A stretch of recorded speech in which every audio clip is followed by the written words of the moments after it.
प्रभु तेरी वाणी जीवन की रोटी, नयनों की ज्योति, अंधेरा मिटाती।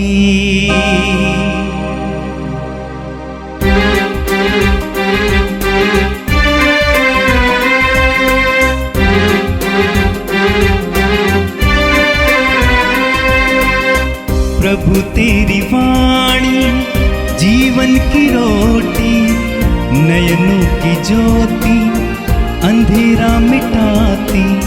प्रभु तेरी वाणी जीवन की रोटी, नयनों की ज्योति, अंधेरा मिटाती। वाणी वाणी वाणी वाणी वाणी पवित्र है, शाश्वत है, जीवन का मन्ना है। 24 जुलाई शुक्रवार। पहला पाठ नबी यिर्मयाह का ग्रंथ, अध्याय 3, पद संख्याएं 14 से 17 तक। मैं तुम्हें अपने मन के अनुकूल चरवाहों को प्रदान करूँगा।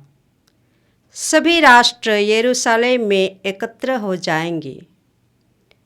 प्रभु यह कहता है, हे विद्रोही पुत्रों, मेरे पास लौट आओ। मैं ही तुम्हारा स्वामी हूँ।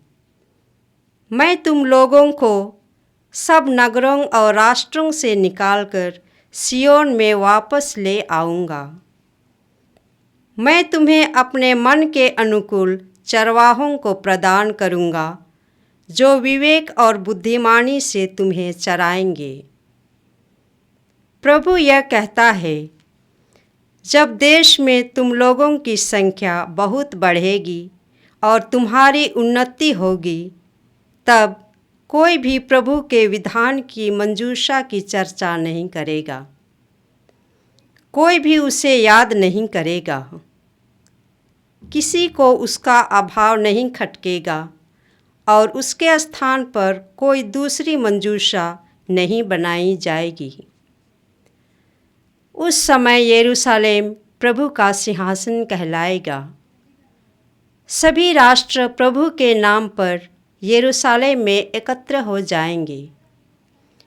वे फिर कभी अपने दुष्ट और हठीले हृदय की वासनाओं के अनुसार नहीं चलेंगे। यह प्रभु की वाणी है। संत मत्ती के अनुसार पवित्र सुसमाचार, अध्याय 13, वाक्य 18 से 23 तक।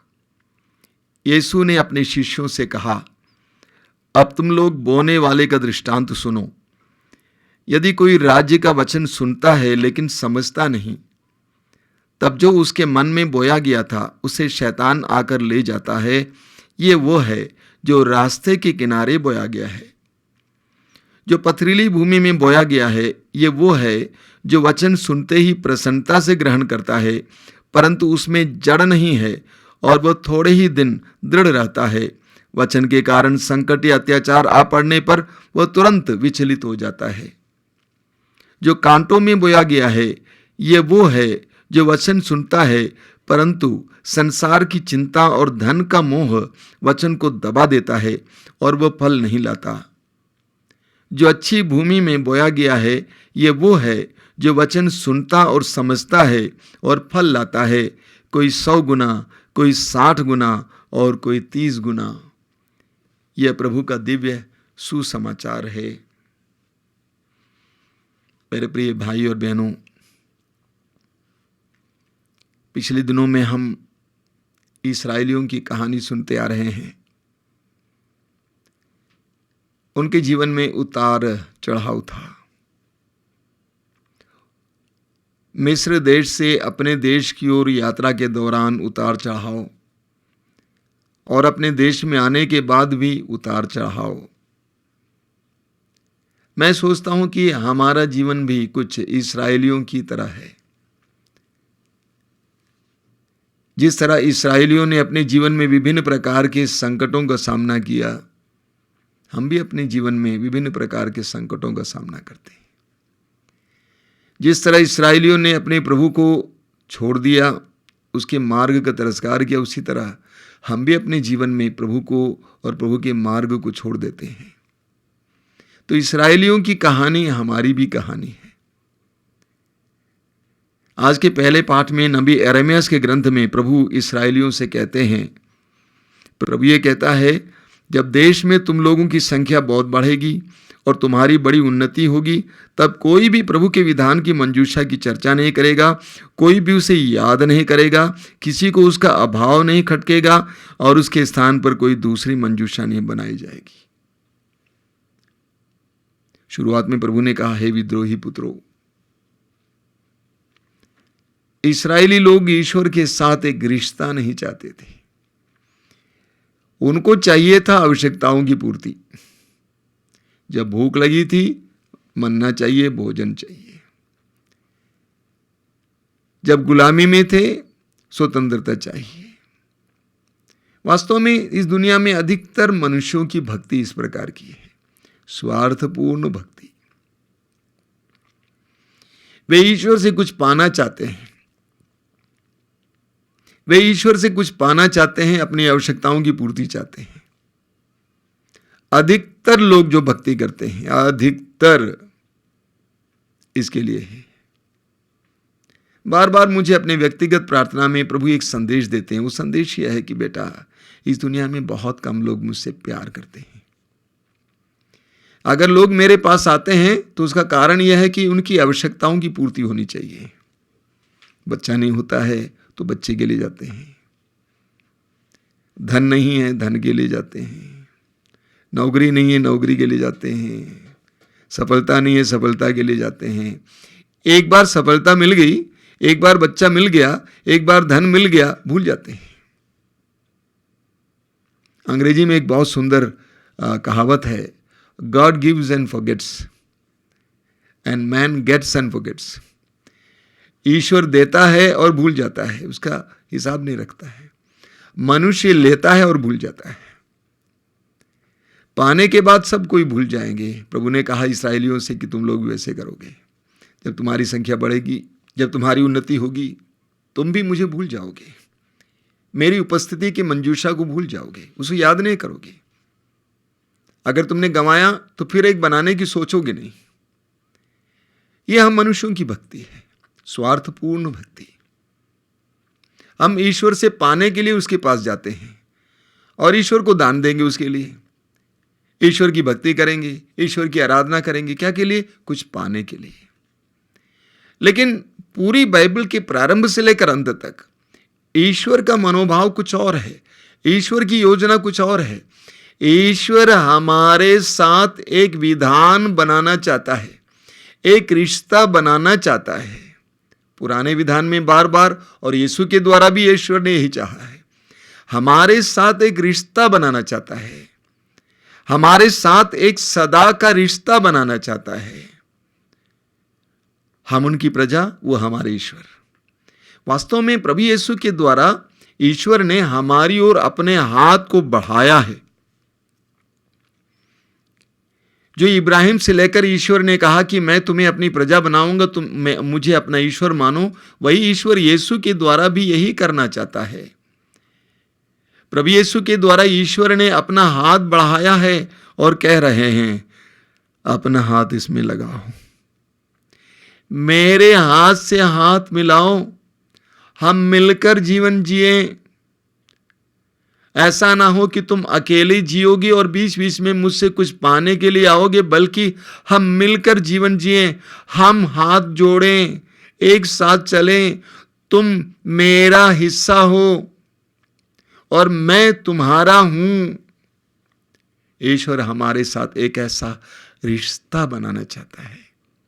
2 दिन पहले आपने वचन में सुना, प्रभु यीशु ने कहा, जो मेरे पिता ईश्वर की इच्छा पूरी करता है वो मेरा भाई, बहन, मां। ईश्वर यही चाहता है, एक रिश्ता। उसमें मांगने की आवश्यकता नहीं होगी, वो स्वयं आपके लिए प्रबंध करेंगे। एक रिश्ता जोड़ना चाहते हैं। आज के सुसमाचार में प्रभु यीशु ने मत्ती के सुसमाचार के अध्याय 13 के बीज बोने वाले के दृष्टांत को समझाया है। बहुत सुंदर ढंग से प्रभु ने समझाया। मैंने सोचता हूं कि इसके बारे में और चर्चा करने की जरूरत है। 4 प्रकार की जमीन के बारे में प्रभु ने कहा। एक है सड़क, दूसरा है पथरीली जमीन, तीसरा है कांटीली जमीन, चौथी अच्छी जमीन। एक बात का ख्याल करना है, बीज बोने वाला प्रभु है और प्रभु सर्वत्र बीज बोते हैं। सर्वत्र सबको मौका मिल रहा है फल उत्पन्न करने के लिए अपनी क्षमता के अनुसार। सड़क की तरह भी कोई हो, चलो फेंक देते हैं। पथरीली जमीन की तरह कोई हो, फेंक देते हैं, डाल देते हैं। कांटीली जमीन की तरह कोई हो, उसमें भी डाल देते हैं, अच्छी जमीन पर भी। ईश्वर कितना उदार है, ईश्वर कितना उदार है। वो हमारी परिस्थिति में उतर आता है। हम जहां हैं वहां अपने वचन, अपनी कृपा डालता है। अब उसमें से फल लाना हमारी जिम्मेदारी है। बीज एक ही प्रकार के हैं, लेकिन जमीन के ऊपर निर्भर है कि वो कितना फसल लाती है। ईश्वर की कृपा भी इसी तरह है। आप मैं जैसे कि तैसे उसमें प्रभु कृपा डालते हैं, अपना वचन हमें सुनाते हैं। अब हमारे ऊपर निर्भर है कि हम कितने फसल लाएंगे, कितना उससे लाभ उठाएंगे। अंतिम जमीन जिसके बारे में बताया गया है, जो अच्छी भूमि में बोया गया है, यह वो है जो वचन सुनता और समझता है और फल लाता है। कोई 100 गुना, कोई 60 गुना, कोई 30 गुना। यानी वचन को ग्रहण करता है और उसको समझता है और फल लाता है। लूकस के सुसमाचार के अध्याय 8 उसके वाक्य 15 में प्रभु यीशु ने स्वयं इसके बारे में सुंदर वर्णन दिया है। अच्छी भूमि पर गिरे हुए बीज वे लोग हैं जो सच्चे और निष्कपट हृदय से वचन सुनकर सुरक्षित रखते और अपने धैर्य के कारण फल लाते हैं। 4 बातें बताई गई हैं कि जो सच्चे हृदय में, ईमानदारी से पूर्ण हृदय में और निष्कपट हृदय में, यानी स्वार्थ रहित हृदय में। निष्कपट है, अपने लिए नहीं, अपने स्वार्थ के बारे में नहीं सोचते हैं, बल्कि निष्कपट हृदय, तटस्थ हृदय वचन सुनते हैं और सुरक्षित रखते हैं, वचन को जाने नहीं देते हैं। उस वचन को अपने हृदय में रखते हैं, सुरक्षित रखते हैं, जाने नहीं देते हैं, किसी को उठा ले नहीं देते हैं, उसको सुरक्षित रखते हैं। हम पढ़ते हैं मामरीम के बारे में लूकस अध्याय 2 वाक्य 19 में, उन्होंने उन वचनों को सुना और सुरक्षित रखा, संचित रखा, क्योंकि वो कीमती है। हम उस चीज को सुरक्षित रखते हैं जो कीमती होती है। जमीन का कागज, सोना चांदी, पैसा हमारे लिए सुरक्षित है, इसीलिए उसको हम लोग सुरक्षित रखते हैं। वचन को कीमती समझकर जो सुरक्षित रखता अपने हृदय में, स्तोत्र गंध 119 वाक्य 11 में लिखा हुआ है, मैंने तेरी वाणी को अपने हृदय में संचित रखा, सुरक्षित रखा, जिससे मैं पाप ना करूं। तो अच्छी भूमि पर गिरे हुए बीज वे लोग हैं जो सच्चे और निष्कपट हृदय से वचन सुनकर सुरक्षित रखते, कीमती समझते हैं, बहुत कीमती है, और अपने धैर्य के कारण फल लाते हैं। प्रभु की कृपा, प्रभु के वचन को सुरक्षित रखना और अपने धैर्य के कारण, साहस के कारण जोखिम उठाते हुए फल लाते हैं। मेरे प्रिय भाई और बहनों, बीज प्रभु का वचन है और प्रभु की कृपा भी है। हम सबके जीवन में विभिन्न रूपों में, विभिन्न तरह से प्रभु का वचन आता है। हम सबके जीवन में विभिन्न रूपों में कृपाएं आती हैं। इन कृपाओं को अपने सच्चे और निष्कपट हृदय में ग्रहण करना, सुरक्षित रखना और अपने हिम्मत और धैर्य के कारण समय आने पर फल लाना, ये हमारी जिम्मेदारी है। प्रभु उदार हैं, सबको आशीर्वाद देते हैं, सबके लिए अपना वचन देते हैं। हमारे ऊपर निर्भर है कि हम कितना ग्रहण करेंगे। मेरे प्रिय भाई और बहनों, आज हमें एक कार्य करना है। हम दिन भर इन वचनों पर मनन करेंगे और एक ख्याल करेंगे कि मेरा हृदय, मेरा जीवन किस तरह की जमीन की तरह है। क्या मेरा जीवन और मेरा हृदय सड़क की तरह तो नहीं है? कोई भी आए जाए, कुछ भी हो जाए, लापरवाह। या मेरा जीवन उस पथरीली जमीन की तरह तो नहीं है? ऊपर से अच्छा है, अंदर कठोर है, बुरी आदतें, पापों में मनोभाव, वचन पनप नहीं पाता है। या मेरा हृदय कांटीली जमीन की तरह तो नहीं है? वचन तो गिरता है, पनपता है, बड़ा होने की कोशिश करता है, लेकिन हो नहीं पाता है, क्योंकि दबाव, आसक्तियां, मोह, लालच, दुनिया का दबाव। या मेरा हृदय उस जमीन की तरह है जो अच्छी है, निष्कपट हृदय, सच्चा हृदय, और मैं इसको सुरक्षित रखता हूं, मेरे लिए महत्वपूर्ण है प्रभु की कृपा, प्रभु का वचन, और मैं हिम्मत के साथ उसका फल लाता हूं। आइए हम प्रार्थना करें। प्रभु यीशु, तू कितना उदार है, तू हमारे साथ एक गहरा रिश्ता जोड़ना चाहता है। तू हमारी जिंदगी में अपने वचनों की बहुत बड़ी फसल देखना चाहता है। तू चाहता है कि हमारी जिंदगी में तेरी कृपाओं की बहुत बड़ी फसल हो। हमें ईमानदारी दीजिए, हमें सरलता दीजिए, हमारे हृदयों को निष्कपट बनाइए। तेरे एक एक वचन को महत्वपूर्ण, अनोखी और कीमती समझकर अपने हृदय में संचित रखने की कृपा दीजिए। इतना धैर्य दीजिए कि हम उस वचन के अनुसार जीवन जीते हुए उसकी अच्छी फसल अपनी जिंदगी में देख सकें। प्रभु तेरी वाणी जीवन की रोटी, नयनों की ज्योति, अंधेरा मिटाती। वाणी वाणी वाणी वाणी वाणी पवित्र है, शाश्वत है, जीवन का मन्ना है।